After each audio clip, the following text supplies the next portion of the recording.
So 150 years. Seth, did you have a chance to go to the World Congress? No, I didn't. Yeah, it was a little bit over the budget. Yeah, I heard about it. It sounded really nice. Yeah. I was stuck in school though. Ah, So we have the WFYT discussion of Light on the Path starting now with 2 minutes of silence where we just try to focus on building an atmosphere of mutual understanding to, we all see things in different ways so that those ways can work together and see things in a way we couldn't otherwise.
All right, thank you for that.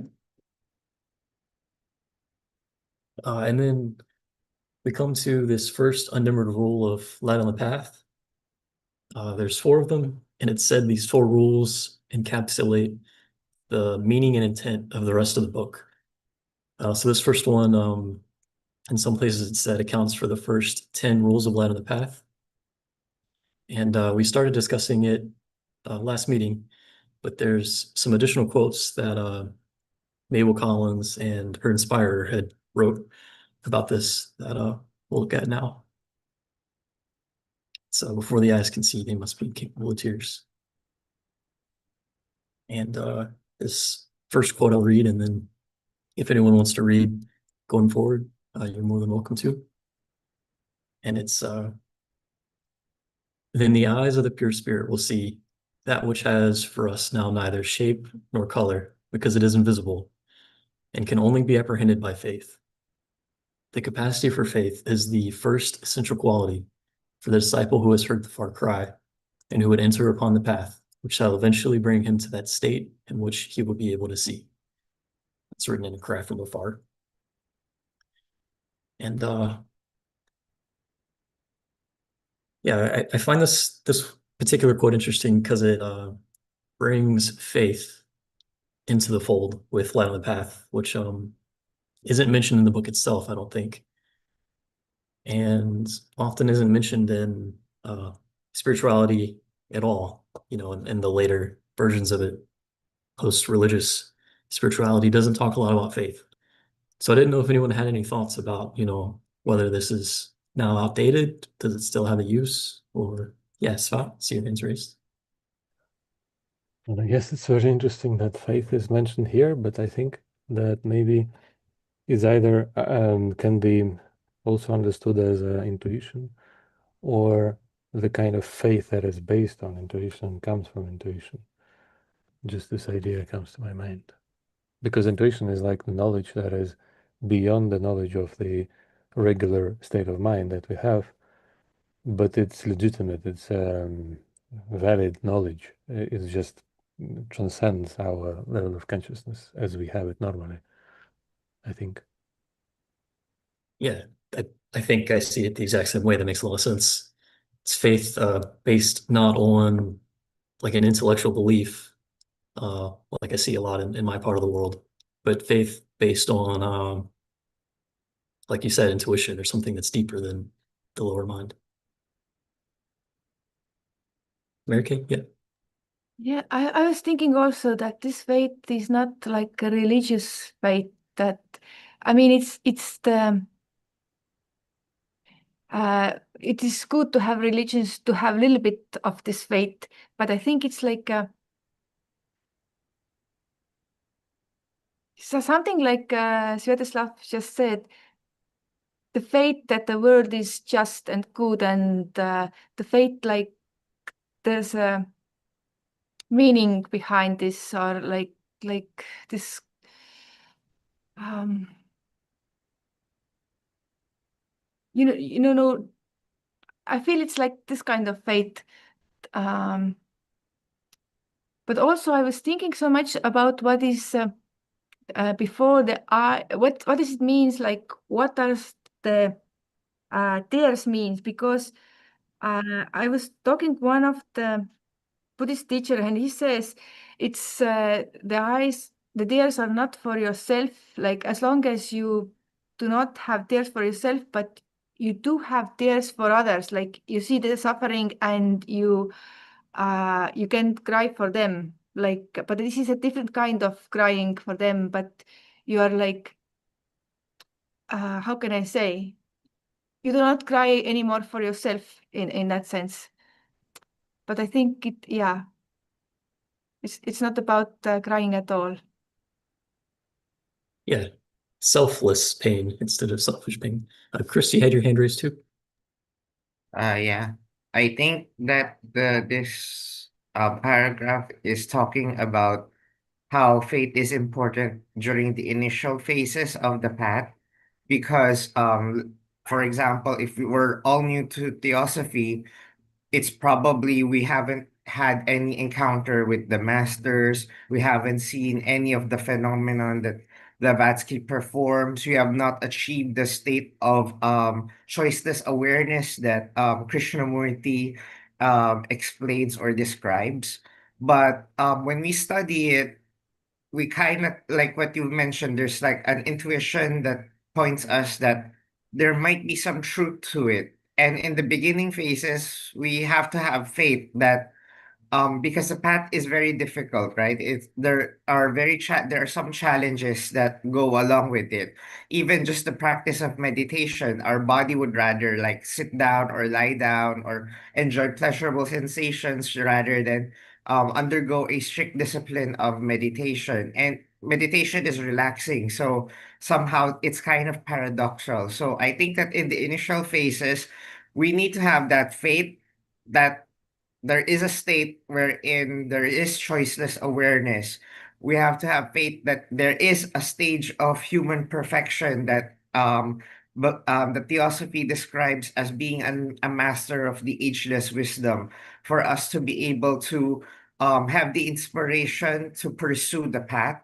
But eventually, as we pursue the path, and as eventually we'll see that the path is an illusion and that we are the path, eventually we will see that we don't need to have faith, because eventually we'll come to understand or we'll be able to experience these states of consciousness ourselves. And we no longer have to have that kind of faith that we had at the beginning.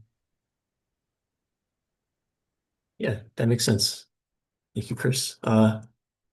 Fatima, your hand's raised too? Yes, but you can answer first, no problem. Oh, no, no, you can go ahead. It's okay. No, I think it's very much on this line, what Christoph was saying, because I mean, it's first of all, it's funny. She's not saying you need faith. She says the capacity for faith.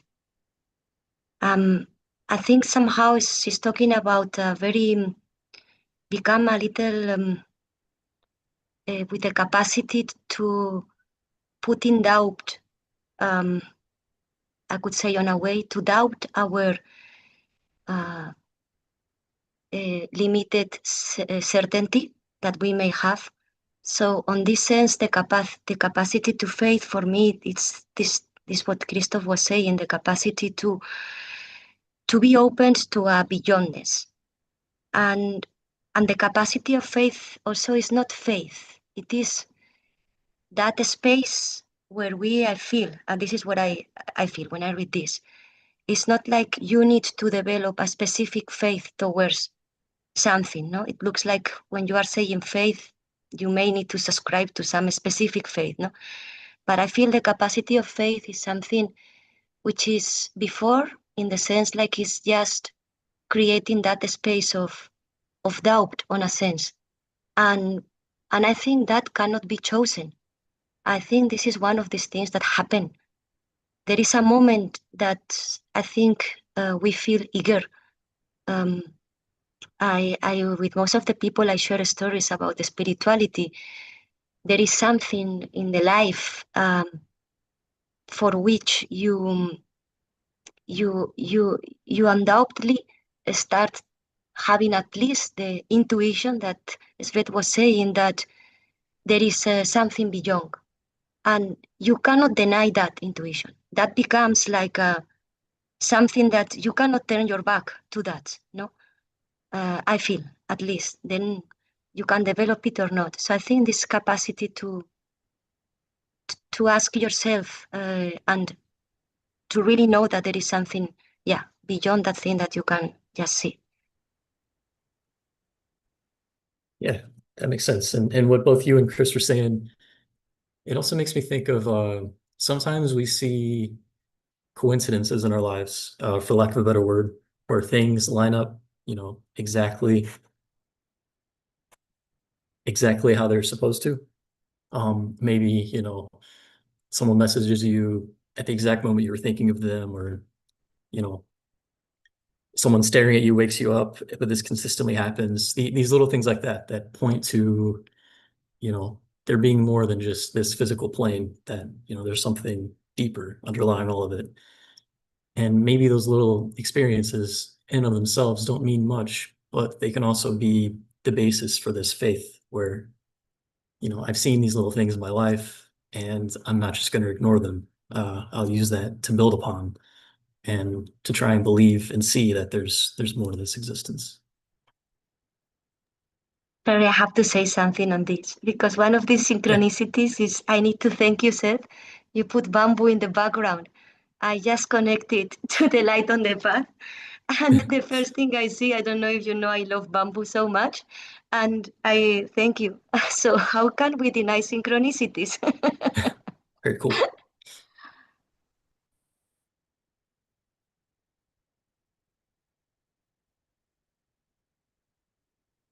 Any more thoughts from anyone about faith before we go to the next one? Or anything on this slide?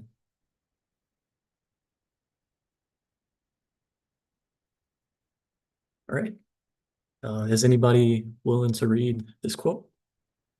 This is from The Transparent Drool by Mabel Collins, which is her commentary on the Yoga Sutras. Chris, did you want to read? Okay, Sure. thanks. When the eyes can see indicates that the state of the disciple, now a highly advanced yogin, when he has become the seer or vision simply, in that state he obtains full and complete knowledge of the phenomenal universe, which is the sight, which he looks on, that the being of sight is for him means in more explanatory language that the whole phenomenal universe has been called into existence solely for the experience and development of the soul of man. In the next aphorism of the Yoga Sutras, it is explained that it no longer exists for the freed soul, for him whose purpose has been fulfilled, but it still exists for others. Thank you. And this quote, when I first read it, didn't mean a lot to me, but I think over time, it's grown on me a lot. I don't know, it's kind of saying that it's kind of directly refuting the whole materialistic idea that's prevalent in the world. It's saying, no, everything exists just for the development of our souls, you know, above and beneath humanity. That's why it's all here. It only exists for that.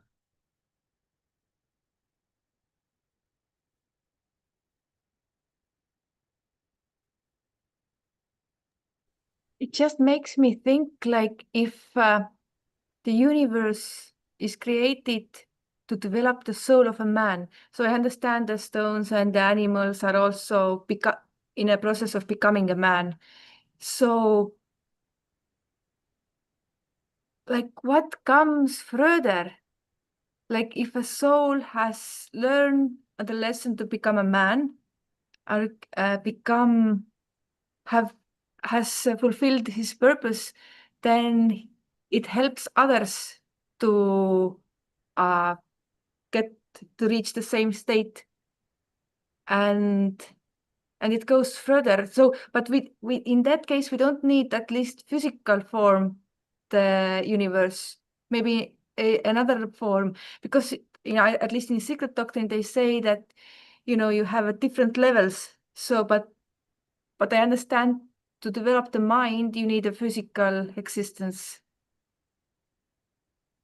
Yeah, this is really interesting that because of the soul of a man, the universe, the phenomenon of the whole phenomenal universe has been called into existence. This is really interesting. Yeah. Yeah, I agree. Puts things into perspective. Chris, your hand's raised.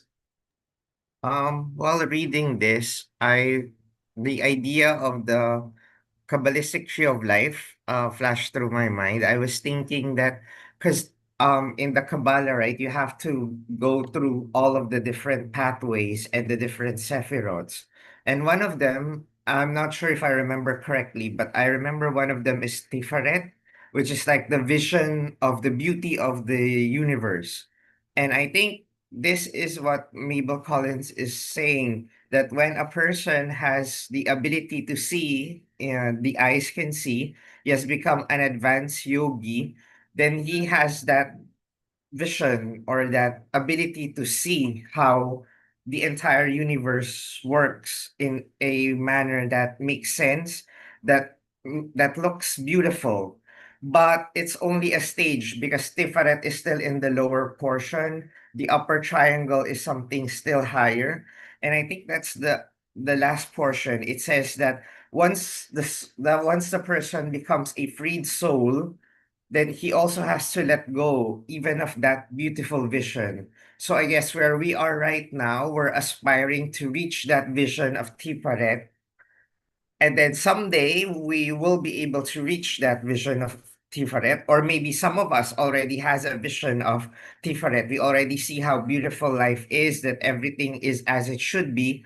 But somehow, at a later stage of evolution, we also have to let go and transcend that as well. Whatever is above that, I'm not sure what it is, but there are probably mystical states that are above even the vision of beauty.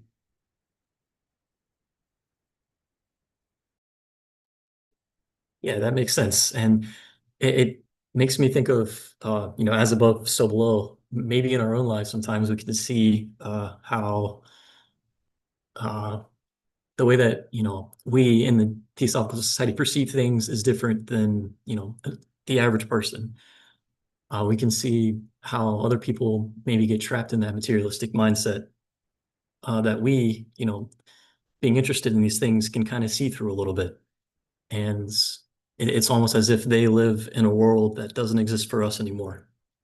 And I think that something similar to that, but in a much grander scale, probably happens with the masters looking down on us and, these other higher beings.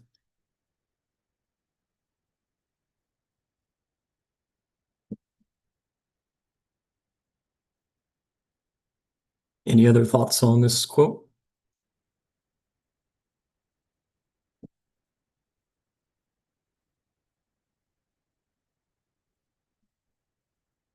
Any takers for reading this one? I can read. Thanks. Light on the path is written in an astral shipper, and those tears do not mean that tears of the physical body, but the raindrops that come from the passion life of human soul.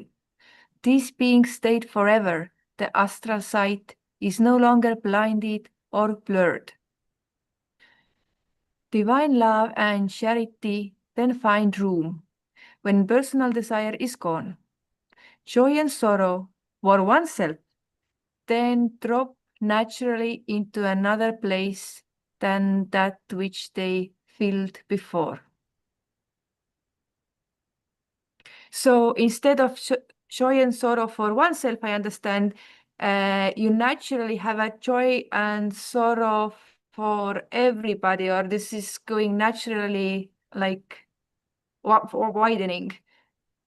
I think at the feet of the master, there was this one quote that if you start doing and thinking about how to help others and how to do the work, then you naturally have less time to think about yourself.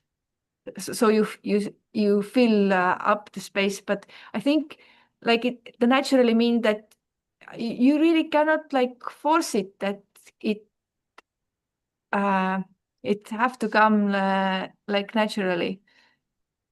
Yeah, really nice. Yeah. And this kind of echoes what you had talked about earlier. You must have known this quote was coming.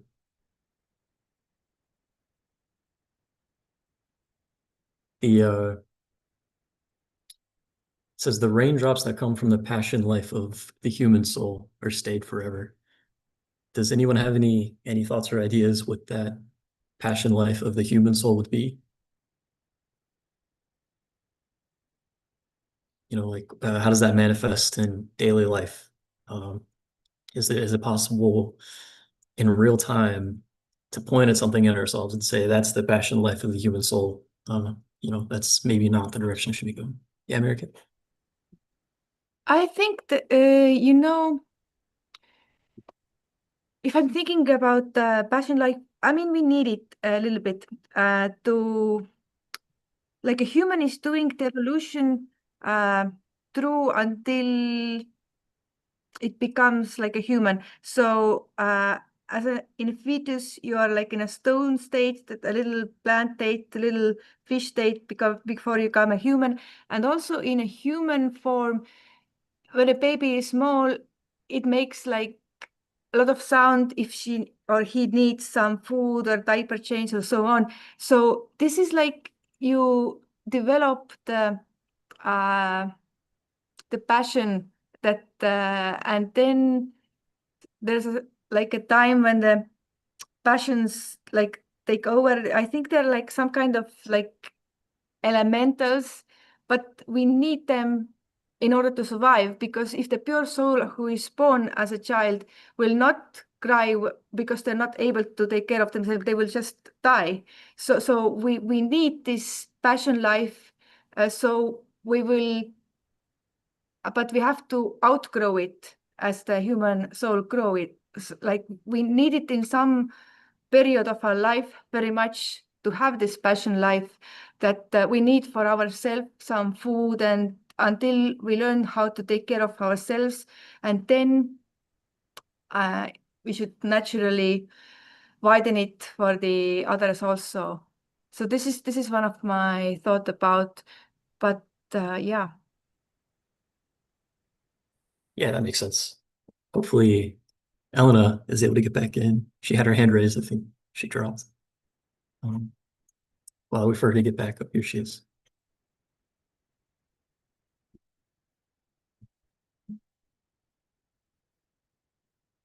Hey, Elena, did you want to speak about this quote?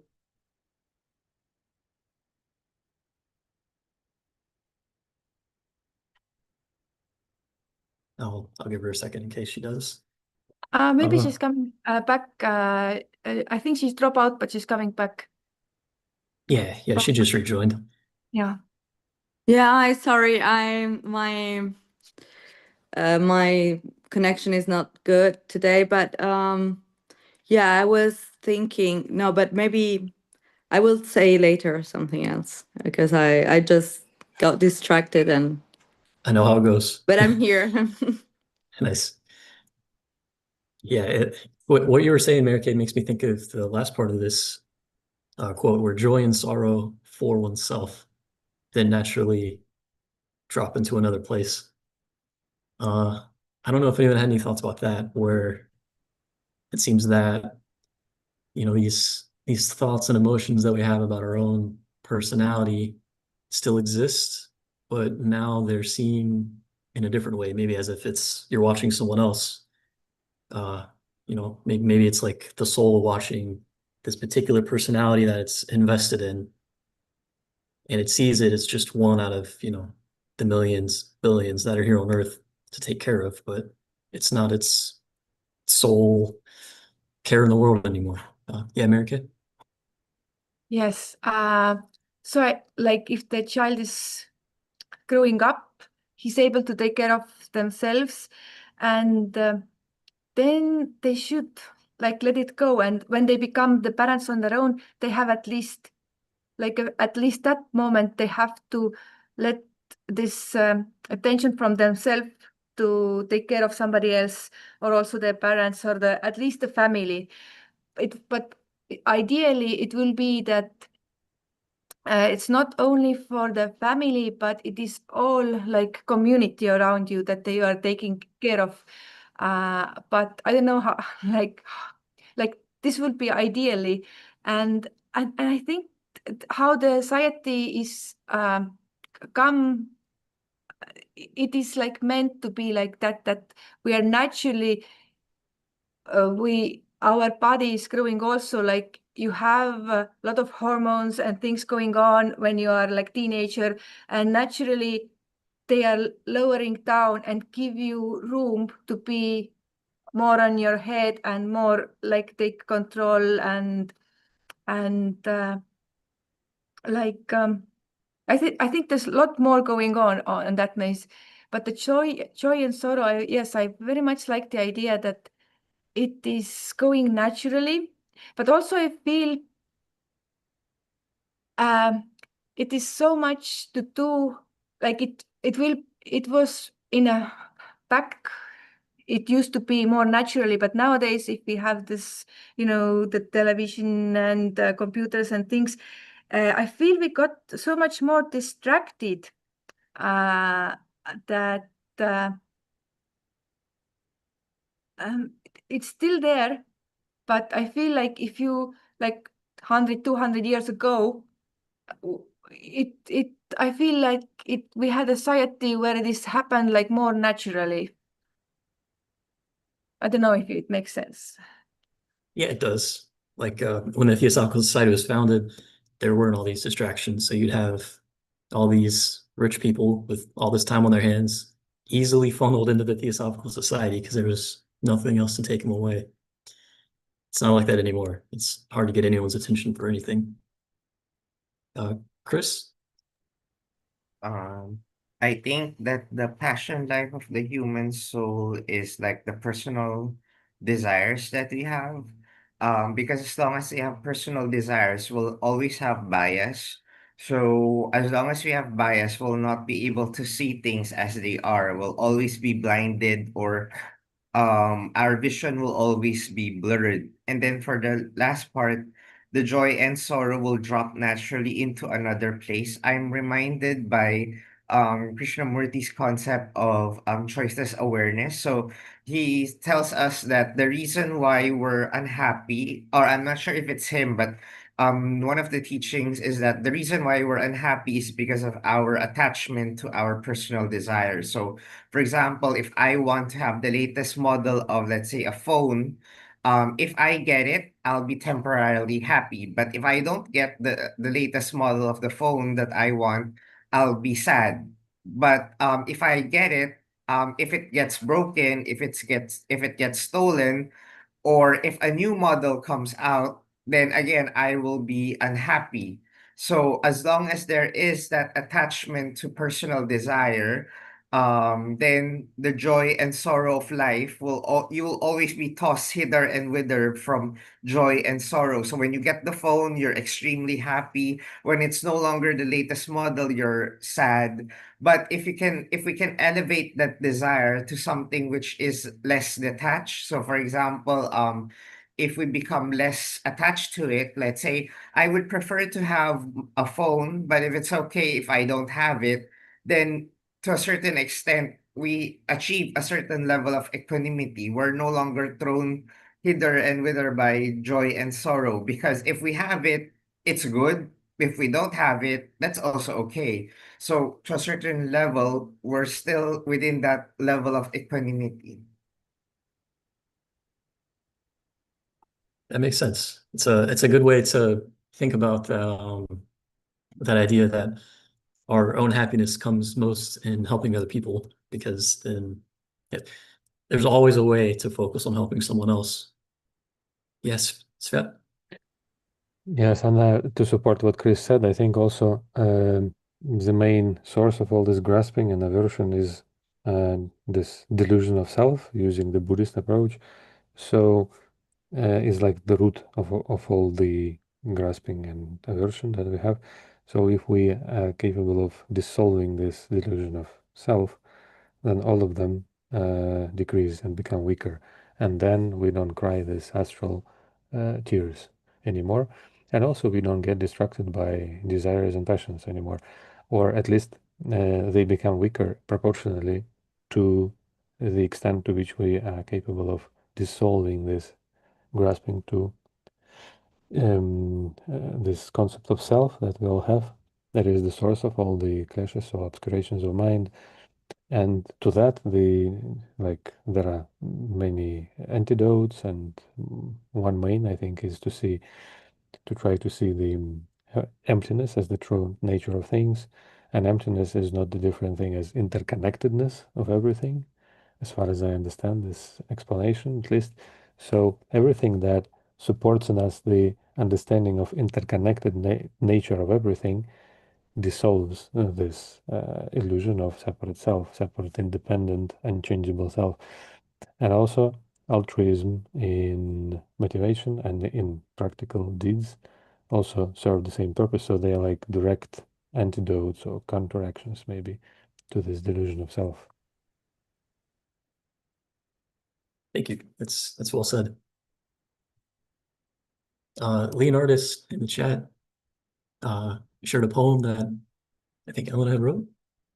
So the heart needs to be dug and gouged so it is hollow, so life can fill it with love that is for everyone. Which is really nice, thank you. That fits into exactly what we're talking about.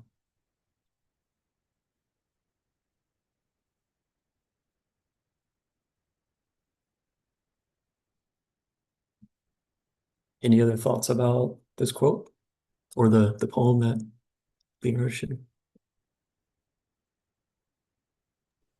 I just think the first sentence was the light on the path is written in astral shipper. So it gives like a key how to understand it. You have to think in a like astral level, and this is the emotional level. So everything I understand, you have to see it not like in a physical level, but in an astral level. So I understand it's not only about this quote, but all the book is written in astral shipper. Yeah, but let's see. Yeah. Yeah, that makes sense. Would anyone want to read this quote here? I can read it. Thank you.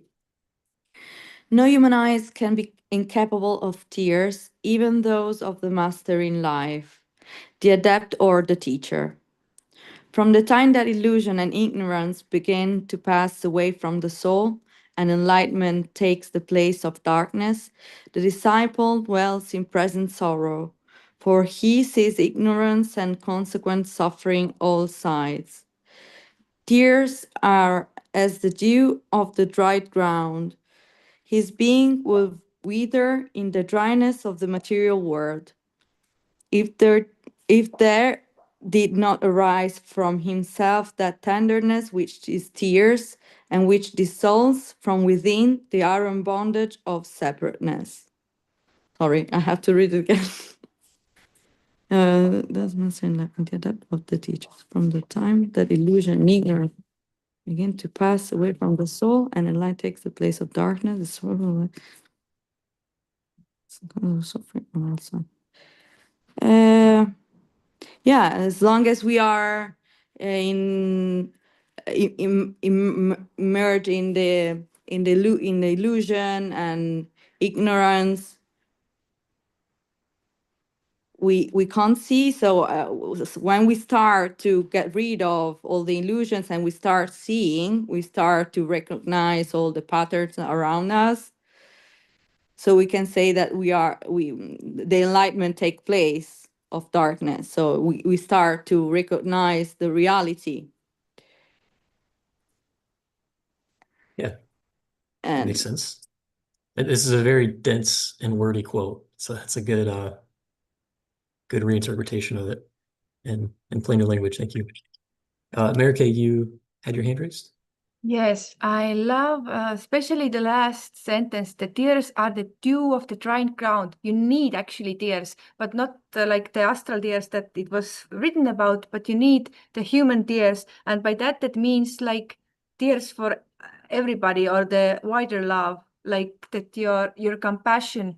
Because if you do not have, this being would wither in the dryness of the material world, if you do not have this tears for like everyone or the suffering world, if there did not arise from himself the tenderness, which is tears, and in which dissolves iron bondage of separateness. So only if you have the tears, only if you have the tenderness towards all, it is dissolving the iron bondage of separateness that this material world is holding up because we are thinking we are separate from the other, that our being is such an important, but only if there's like this sincere, like a tenderness and care, if you see the sufferings of others, because you recognize like how I can suffer, they can also suffer, and they can suffer even more because we come from the different places, and sometimes some other thing could touch them even more. Like, yeah, this understanding, yeah. Really beautiful. I had the thought that the tears falling on this iron bar make it rust away. It'll take a lot of tears. Chris, you had your hand raised? Yeah. It says that no human eyes can be incapable of tears. So I think it means that as human beings, we cannot live without our emotions. Somewhere, somehow, we will always feel something. And the later part, that the tears are the dew on the ground, that his being would wither in the dryness of the material world, if there did not arise from himself that tenderness which is tears. I think the masters are telling us that we cannot live without emotions, but these emotions can be like a stepping stone, because in the beginning our emotions are like selfish. It's about us. How do we make ourselves happy or sad? But eventually the tears or the emotions will begin to see the suffering of the people and the beings all around us, and it will open us up to feel compassion and love for all beings. And that's how the tears themselves are essential, because it will be the one that will dissolve the iron bondage of separateness. So maybe the tears themselves are not necessarily bad, but it's something that we have to transcend, so that it becomes a tool for us to transcend our own selfishness and to be open to love and compassion for others. And also, I think is a matter of empath, being Empathy. empathetic. You say empathetic? Yeah. Yep. Yeah, that's what Chris was saying. Yeah, it's about being empathetic and feel what the other people are feeling. So we don't want to provoke any kind of sorrow in the other, because we know what does it mean and how they feel. And so Yeah, and I had this question marked out to ask, that what does it mean that even the master, someone who's above humanity and sees things as they are, even that master in the beginning of this quote will cry with all of his understanding and power. And I think maybe it's exactly what you said, Elena, where it's empathy. They have the power to put themselves in our shoes and be us, essentially. And they have so much empathy that they cry for it. I think, if anyone else had any ideas or why you think a master who is so far above us would still cry on this physical plane. Yeah, but maybe it's because masters are the ones who have like going further the human evolution, but they decide to born back in a physical form. And in physical form, you always have some tears or emotions attached, like maybe this is also like part of it. But also, like you said, since they are more feeling the connectedness or living in those other higher levels, then they can very directly feel others' sorrow and suffering. And maybe they have this empathic feeling, like Elena says, because, yeah, they can see how we are causing troubles for ourselves without like really seeing it. Like this is like, and they are like, sorry for us. Yeah. And Elena, you wanted to say something? yeah, I think we can't never detach from emotions. I think the only difference is that how we live the emotions, how we achieve with this emotion, how achieve, yeah, how do we behave? No, achieve. How do we behave regarding the emotions we are feeling? How we react? Our reaction, I think, is the difference from an average person, or a master, or a middle, a person in a middle way, or I don't know. I think we are like, I mean, for me, I still have a lot of work to do, especially regarding my emotions. But aging, I realize that I can decide how to react and how to feel and how to express also that emotions to others. And that's the difference, I think, between, yeah. Yeah, and that makes me think of Chris when he talked about earlier choiceless awareness, and maybe seeing these emotions that are happening within us. They're inevitable. We can't stop that. But maybe by just observing it, we can see it as, something outside of ourselves, as if it were happening to someone else.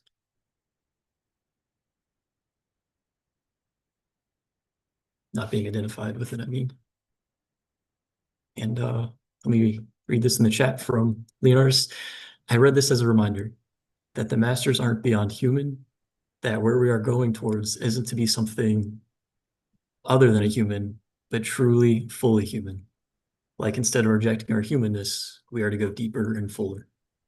And that makes sense. Yeah, I've seen it both ways, and I think both ways are probably true, different aspects of the same thing. Fatima, you have your hand raised? Yes. Just first, in regards of the question you were saying about the masters, no? Again, she's saying here, even for those of the master in life. So I understand that it's again when they are embodying. So it is what Elena was saying, no? Feelings are inherent, I feel, to the human condition. And then the only thing I wanted to share with you, not that it's so much told exactly on the poem, but when it says, so basically the first sign of enlightenment, it's a duel on the present sorrow, no? Because the first enlightenment, first sign of enlightenment is that you are able to see. The first thing you realize is the ignorance and the suffering that comes with that ignorance, no? And I just wanted to share with you or to ask you, I feel that it's not just about outside. I think the real sorrows are the ones that when are our inner sorrows. Let's say when we have, I think in this path, there has to be a moment we constantly, I think every night, we need to be able to look at what was, what is my ignorance, and we have to accept that there is always this thing of the Christian view of self-guiltiness and guilty, and that doesn't bring us anywhere, okay? But then also you have what I feel, like living in India with all the love that I have, and I am being stereotyping a little, and please, don't take me wrong, but I feel that there is a resistance to use the word my shadows, or my problems. And not only that, in so many people I know who are in the spiritual path, it's a lot, I'm gonna be good by doing external actions. But what about your commitment with yourself? You see what I mean? How do you see your own sorrows for real? How do you see your own, how is this enlightenment showing that stinky parts of ourselves, we can say sometimes? And how are we able to deal with that without jumping into the guiltiness, without ignoring that pain? Because the real pain are the pains that we have in the inner inquiries with ourselves, the pain that somebody gives you from outside, the pain of losing something. These pains are painful, but when you enter in the spiritual whatever, the real pain is that in which you are not grasping yourselves. I feel this. So I think we should also think about how do we apply this light into day by day, being very sincere on what are our shadows, how do we really behave from inside, and how every day we put a light and we get better into that. We become a little more brave to embrace our ignorances. And I think it's just that embracing the ignorance which dissolves the ignorance. But it's very difficult to go through that because we forget that we are looking for the bliss, but we ignore that there is a certain, thing we have to deal with when we realize these shades, no? Yeah, These that's well shadows, sorry. said. Yep. It makes me think of, first of all, the New Age has this idea that as we become enlightened, everything is always blissful and happy and joyous. And this kind of refutes that. That's not the case. We see the pain of others even more clearly, and that should still affect us. Otherwise, we'd become monsters. And then bringing that to the Theosophical Society itself, sometimes we have this tendency to only look at the bright and joyful and cheerful, when we interact with each other, which is good. I mean, it's better than the alternative. But I think the reality is that, we should be able to, as members of the Theosophical Society, communicate with each other on an average daily basis, where we don't always have to operate with this assumption that everything is bright and cheerful all the time, because sometimes it's not. I think we should be, real with each other.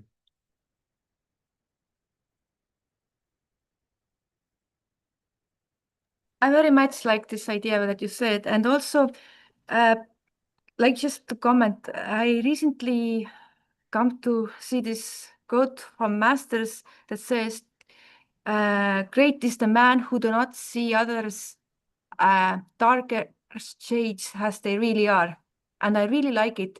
It is not a mistake to see somebody in a brighter colors.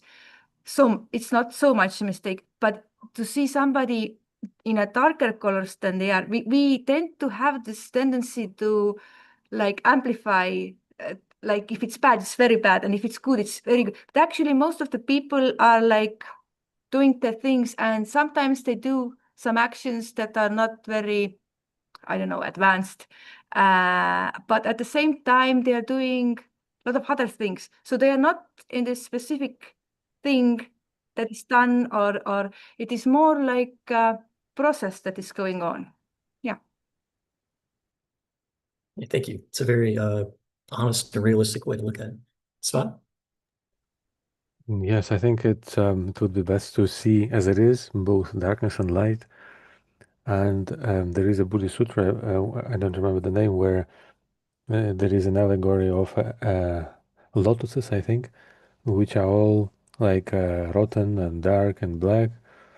And inside them, there is a Buddha nature, and all those lotuses are human beings. So what the Buddha does is applying innumerable ways to clean it, to peel away the dirt, to make the inner nature to shine. But the thing is, I think that to perceive that nature inside everyone, you have to first find it in you. And if you find it in you, then you perceive it in others. And also, to the extent maybe that you have found it in you, you can also discern it in others. And there, it seems that our ability is a little limited. At least it seems so to me.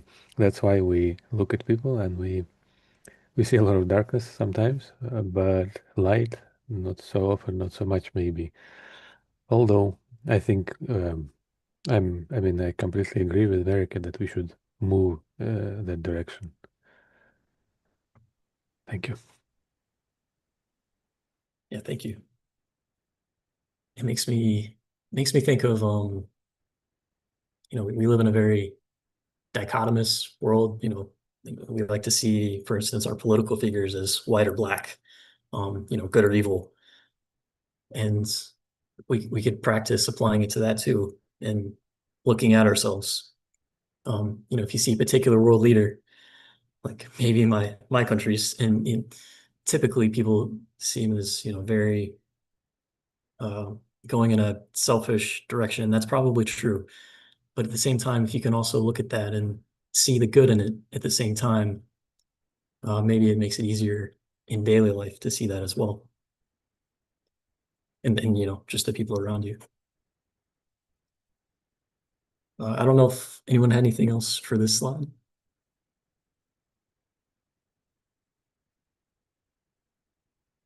Would anyone be willing to read this one?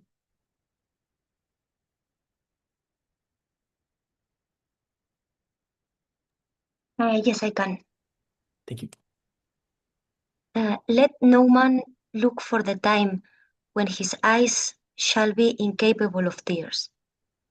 If that state should come upon him, while he is still that which we now call man, he would have become a partner in the dark company which is fighting for the ruin of the race.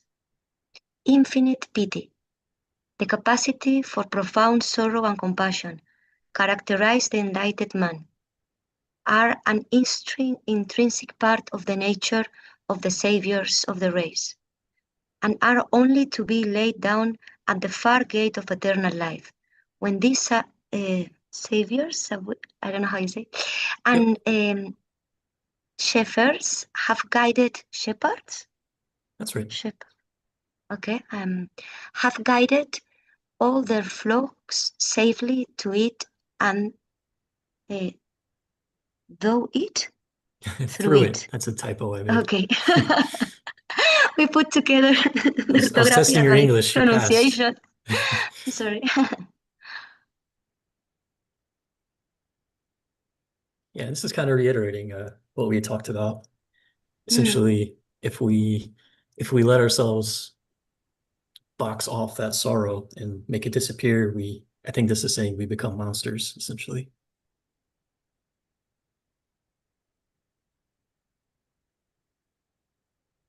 Yeah, it is good. It is a good thing that you're able to have tears. I think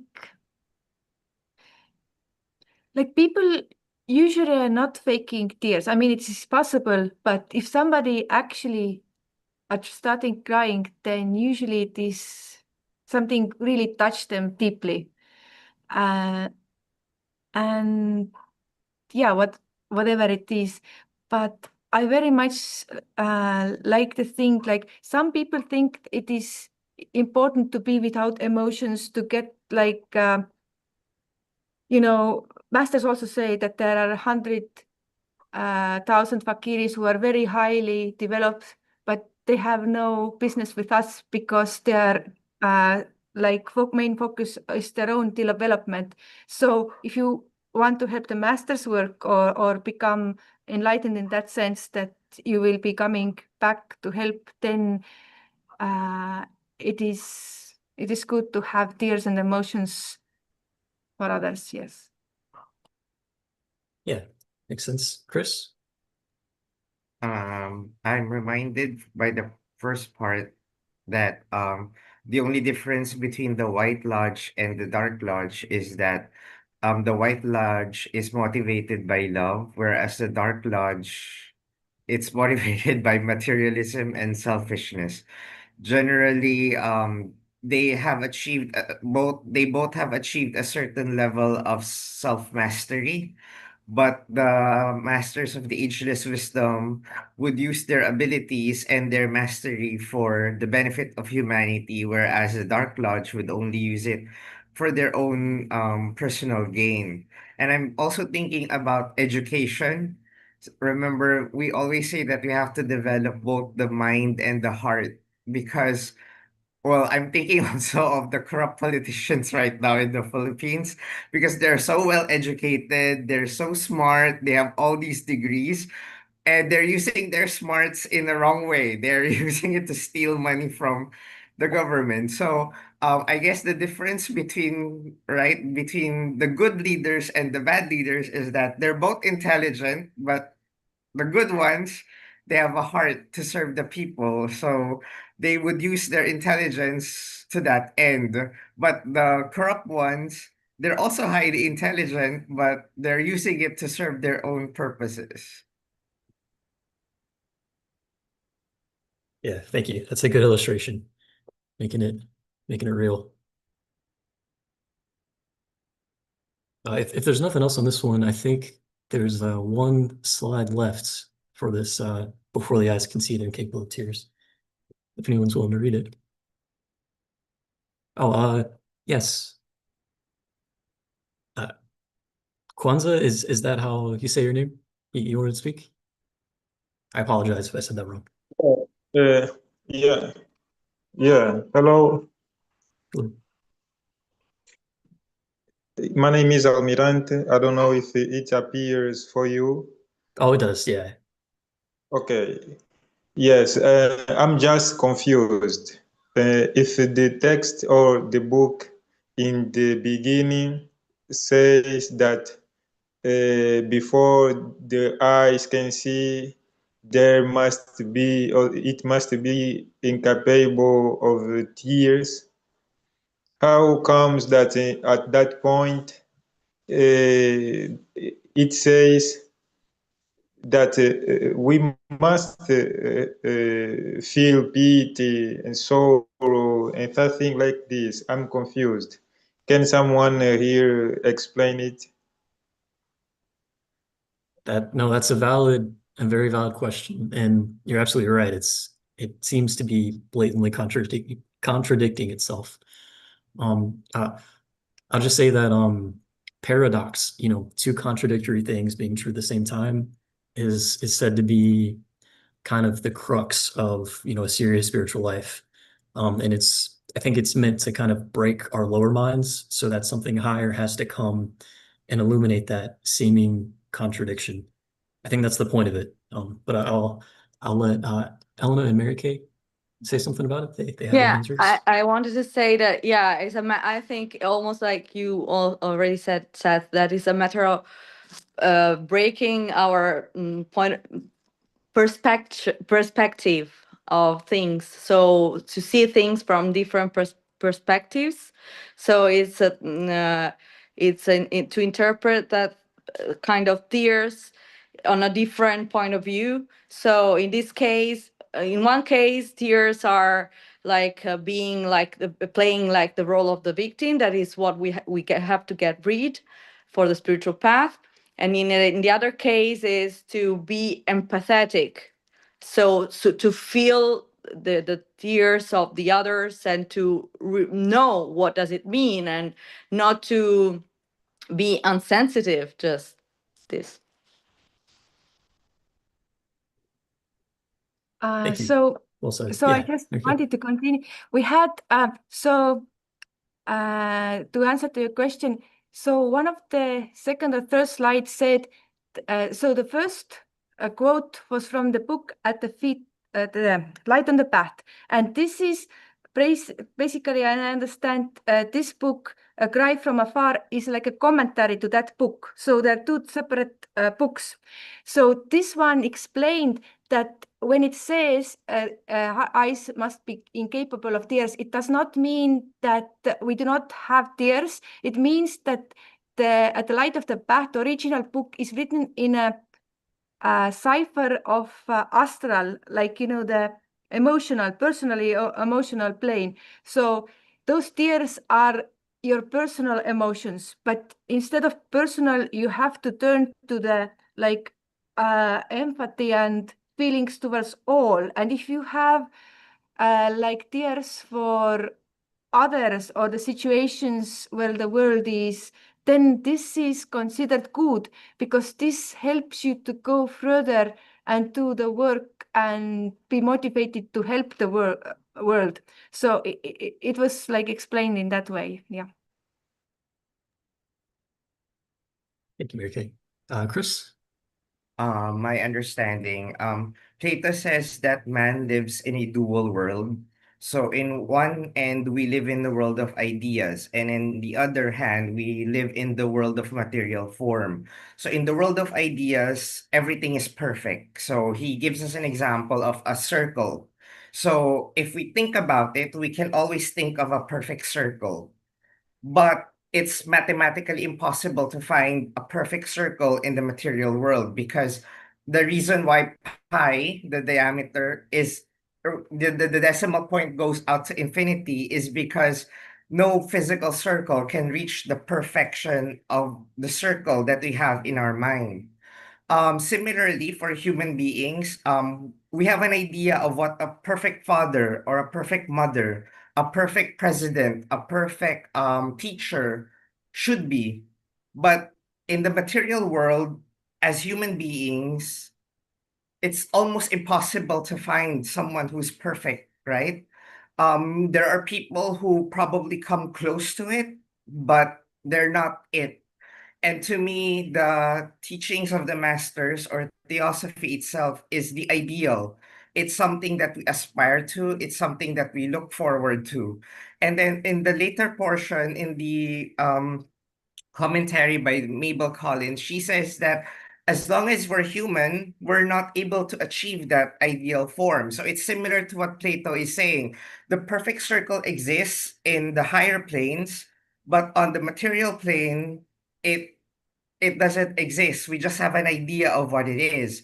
But the idea of the perfect circle guides us towards that correct direction. It's like Madame Blavatsky says that theosophy is like the sunlight that shines through us, but the Theosophical Society and us Theosophists were the imperfect reflections of that light, because we are still in the physical plane. However, Plato also says that although we're not able to achieve that perfection, the effort to try to reach that gives meaning to life. So, for example, if you're a father, you want to be the best father that you can be. It's impossible to reach as long as you have a physical body, but your effort to try to be the best father that you can be gives meaning and depth to your life. So, I think that's also the same way here. The masters are telling us that, you know, before the eyes can see, it must be incapable of tears. So they're saying that ideally, we should be able to see things as they are, and all of these selfish emotions should be under our control. However, within the lower planes, we're not capable of doing that, but our efforts to try will give meaning and depth to our life and to our experience. That's how I understand it. Yeah, that's very well said. And thank you, Amarante. That was a really good question. You got a lot out of us for that. If you have any, follow-ups or anything else you want to say about it, please don't hesitate. If not, if anyone's willing to read this last quote, this could be the last one we read before we close. I can read it. Thank you. Or no, if Almirante, you want to read it? No, thank you. I think my English skills are poor. I will not No, read we are very all well. at the same level. Yeah, you speak it very well. Don't worry. You speak very well, yeah. Okay, I can read it if nobody else wants. I mean, I can. I'm okay. Okay. Okay. The ethereal being within man's physical body sheds many tears of too subtle and fine a nature to be shed by the physical eyes. And the spirit weeps when it stands upon the threshold of matter and is drawn into its darkness by the laws of life and love and the bonds of kinship and association. Thus the whole being is softened and suffused with the dew of its own tenderness. All men must be thus softened and suffused ere they are fitted to enter upon that state in which they are incapable of tears. Okay, Ziad is going. Bye, Ziad. Bye, thank you. Yeah, thank you for being here. Okay. And I think this is kind of telling us that unselfish love is the only force strong enough to propel us on the occult path, I think. American? And then Chris. Yeah, I was Bye, Leo. Bye, Leo. Bye, Leonardus. Yes. It reminded me the tears, and I was thinking there's this saying that when person is born into this life in this physical form, the family is happy and celebrating, but the angels are crying because one of the souls is going to the prison of the material world. And when the soul is departed and dying, like a human is dying, then the family is crying, but the angels are happy and celebrating because it became free of this suffering. And also, this is like in a one life, if you look, but in a bigger, you have to, after this one life, after this some like a vacation time, you have to be born back. So these tears are for those that people have to come back because they have taken up the school, if you name the life as a school, to learn those lessons. And unless they have gone through all the lessons and learned all what they have to do, they just have to keep going. So you have tears because it takes so much time for them. I think that for the masters, they have tears because it takes so long time for us to learn those things. Yeah. Thank you, American. Chris. I think it's saying that as we go deeply, we'll find that the emotions are getting more and more subtle. It's just like what the Fatima says. So, for example, initially I might thinking that helping my colleague in the office is doing a good job. But if I analyze my motives, initially I might be thinking, oh, I'm doing this because I want to foster goodwill. But if you dig deeper, I want to foster goodwill so that I'll be able to ask my office mate for another favor when the time comes. So there's another subtle selfishness in that area. Or perhaps I'm donating like an X amount of money for this charitable cause to an ordinary person. I'm doing something good. But if you dig deeper into you can see that it's not entirely a selfless act because at the back of your head you might be thinking, oh, I'm doing this because I want to earn good karma so that someday the money will come back to me or I'll enjoy a prosperous life. And then someday you'll try to uncover, and it doesn't seem to, it goes deeper and deeper and deeper, just like what Fatima says. There's a shadow self that you have to integrate within your system. And the way that it integrates, it's very slow, and sometimes it's very slow. I wouldn't say necessarily painful, but sometimes it is.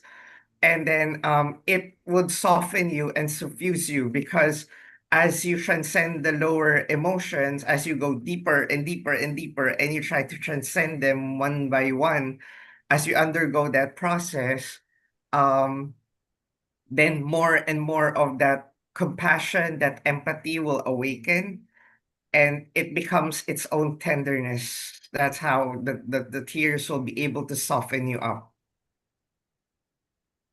That was well said. Thank you. Yeah, and it makes me think of, because I've seen that in myself where I have deeper intentions that I wasn't conscious of at the time. And sometimes we can see it in other people, that maybe they have other intentions and they're not aware of it either. And it's easy to blame people for that, where in reality they might not see it. Like I didn't see it about myself at some point. So knowing that can help people have empathy, or at least it helps me too. It's not blame anyone for anything.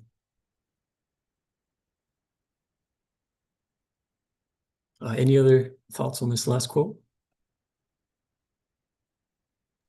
I think Kaio has a comment here.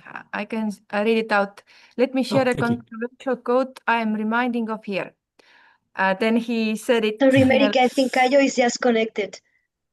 What? Please. Kaio, I think, is just connected. Yeah, I was just reminded of it. I'm not sure if it's the same thing. So first, hi to everyone. But I was reminded of it, and maybe it would be good to discuss what would be different, because in a form, it has a lot of similarities to what we've been discussing. And it's a quote by Che Guevara. So translated, it would be something like, one has to grow hard, but without ever losing tenderness. Yeah. It's a very good alternative, or that's not the right word, but it reminds me of Light on the Path. There's another quote later on in the book to grow as the flower grows, eagerly anxious to open your soul to the air. But careful not to develop in the push for personal stature or something along those lines. So this quote by Che Guevara is a better way to say that, I think. Thank you.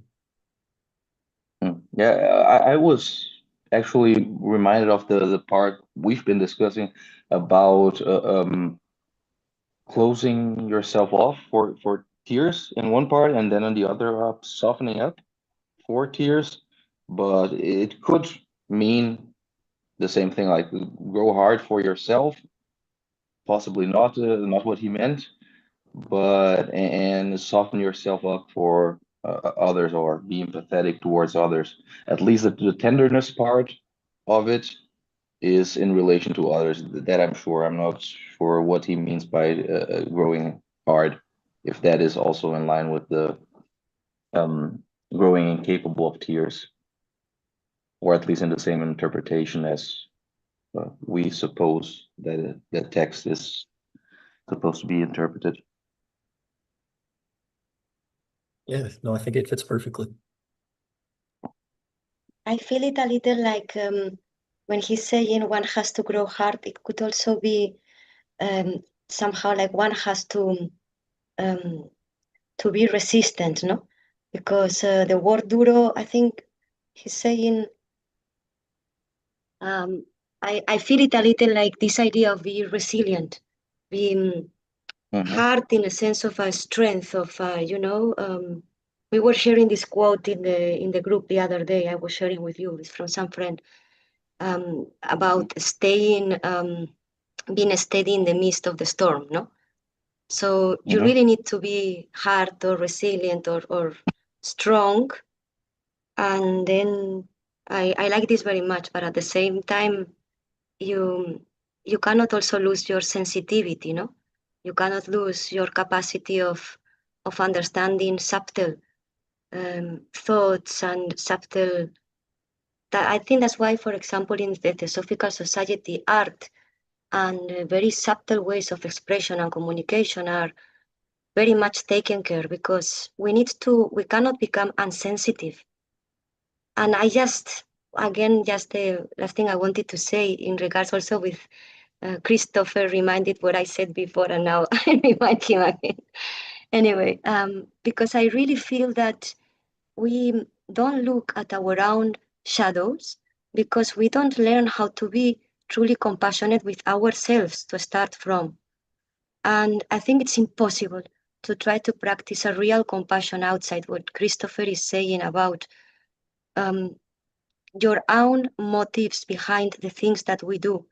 If we again are not able to be very conscious of, I again say it, like I wish, we could have the group of the shadows, and then we just sit and we make like a group of true confessions of things, no? Because I think on a sense, the confession sacrament on the Christian thing, I don't agree on the sense like anybody else you cannot go there and be forgiven. And I mean, there is something on all this system which, no, I don't buy it. Now, that, they contemplate the existence of this moment where you can truly confess, and supposedly to somebody who has like a legal vote to say nothing, and also who supposedly has an authority of how to guide you in your things, no?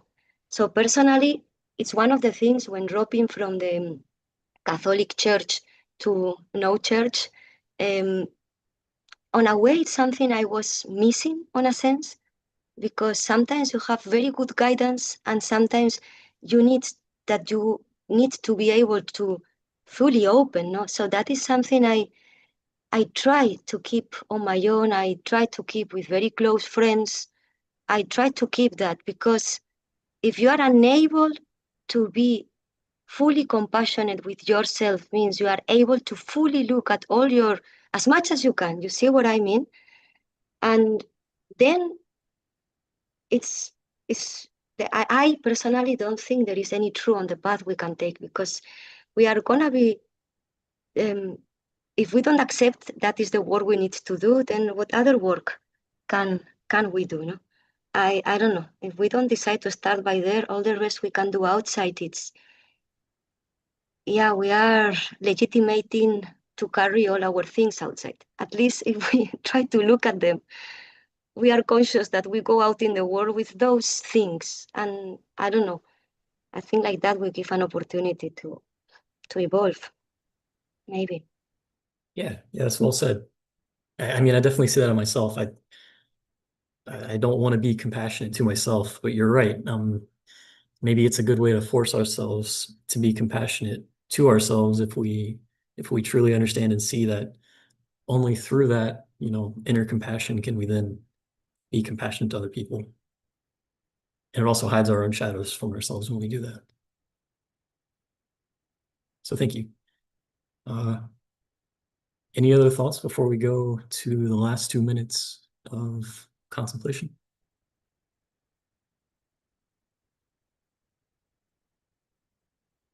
All right.